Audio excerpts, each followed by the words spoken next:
ఎన్నికల కోడ్ వచ్చింది కాబట్టి ఆనాడు రైతు బంధు మా ప్రభుత్వంలో ఉన్నప్పటికీ 11 సీజన్లు ఇచ్చినాం అధ్యక్ష. 12వ సీజన్ ఇవ్వకపోతే మా ఎలక్షన్ కోడ్ వచ్చింది ఆగింది. మరి మీరేమన్నారు అధ్యక్ష?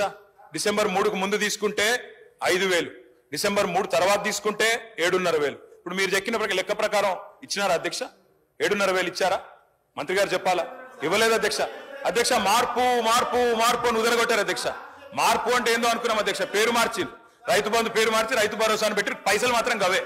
5,000 7,500 అయితే అనుకున్న రైతులు 7,500 మాత్రం కాలే. అందుకే నేను అంటా ఉన్నా అధ్యక్ష, ఈ ప్రభుత్వం ఒక్కొక్క రైతుకు బాకీ పడ్డది. ఒక్కొక్క రైతుకు మీరు పడ్డ బాకీ ఈ రోజు వరకు పోయిన యాసంగికి మీరు రైతు భరోసా అన్నారు, పేరు మార్చారు, కానీ 2,500 రూపాయలు అదనంగా మీరు ఎకరానికి ఇవ్వలేదు. నిన్న వానాకాలం మొత్తం ఎగ్గొట్టిరు, రైతు బంధు ఎగ్గొట్టిను. మీరు 7,500 ఇయ్యాల్సి ఉండే ఎకరానికి మీరు ఇయ్యలేదు, మొత్తం ఎగ్గొట్టినరు. ఇప్పుడు యాసంగి 7,500.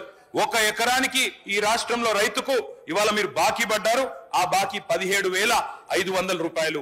2 విడతలు రైతు భరోసాతో పాటు ఒక విడత 5,000 ఇచ్చి ఎగ్గొట్టిన 2,500 కలిపితే ఇప్పుడు నేను చెప్పిన లెక్క 17,500 అధ్యక్ష. మొత్తం 70 లక్షల రైతులు లెక్క తీసుకుంటే మీరు రైతులకు పడ్డ బాకీ ఎంత అంటే 26,775 కోట్లు ఖచ్చితంగా కట్టియాలని చెప్పి బీఆర్ఎస్ పార్టీ తరఫున మేము మిమ్మల్ని రిక్వెస్ట్ చేస్తా ఉన్నాం అధ్యక్ష. ఇప్పటిదాకా మా సోదరుడు పెద్దపల్లి ఎమ్మెల్యే గారు కూడా మాట్లాడారు అధ్యక్ష, రుణమాఫీ అయిపోయింది, మొత్తం జరిగిపోయింది అధ్యక్ష. వాస్తవం ఏంది అధ్యక్ష? రుణమాఫీ వీరు ఎన్నికల సమయంలో ఏం చెప్పారు అధ్యక్ష? ఇప్పటిదాకా రుణాలు తెచ్చుకోవాలని ఉంటే కూడా అర్జెంట్ గా ఓన్రి తెచ్చుకోమన్నారు అధ్యక్ష. తెచ్చుకోమంటే డిసెంబర్ 9 నాడు సంతకం పెడతాం, మేము మొదటి సంతకమే దాని మీద పెడతామని చెప్పి 2023 డిసెంబర్ 9 మొదటి సంతకం అన్నారు.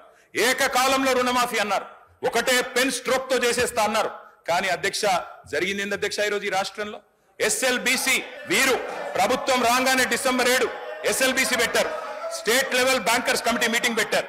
State level bankers committee meeting పెడితే అధ్యక్ష అందులో బ్యాంకర్స్ చెప్పినారు మొత్తం 2 లక్షల వరకు రుణమాఫీ చేయాలి అంటే 49,500 కోట్లు కావాలని చెప్పినారు. మరి ప్రభుత్వం ముఖ్యమంత్రి గారు చెప్పినారు, బయట ఎక్కడో మాట్లాడుతూ మైక్ లో చెప్పారు, రికార్డు కూడా ఉంది, కావాలంటే ప్లే చేయమంటే చేస్తా అధ్యక్ష మీరు అనుమతిస్తే. మేము ఒక్క సంవత్సరం కడుపు కట్టుకుంటే 40,000 కట్టేస్తాం ఏమున్నది అన్నారు. మరి సంవత్సరం అయిపోయింది, 40,000 కోట్లు పత్తా లేదు అధ్యక్ష. మరి కడుపు కట్టుకున్నారా కట్టుకోలేదా ఇంకేం చేసినారో మాకు తెలియదు అధ్యక్ష, వారు చెప్పాలి.